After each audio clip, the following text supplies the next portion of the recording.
We'll guide you through how to turn off the keyboard click sound on an iPhone. If you find this useful, then consider subscribing and liking the video. You may not be able to go and hear it right now on my phone, but at the moment it's going and making the clicking sound. And I don't want this to happen anymore, I just don't find it necessary.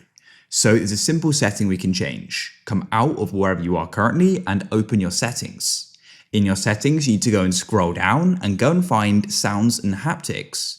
Then what you want to do is go and scroll down into System Sounds and Haptics, and you want to go and click on Keyboard Feedback. Go and click there. You're going to have the option for sound and haptic, and what you can do is go and turn these both off if you want, or just sound. It's going to be up to you.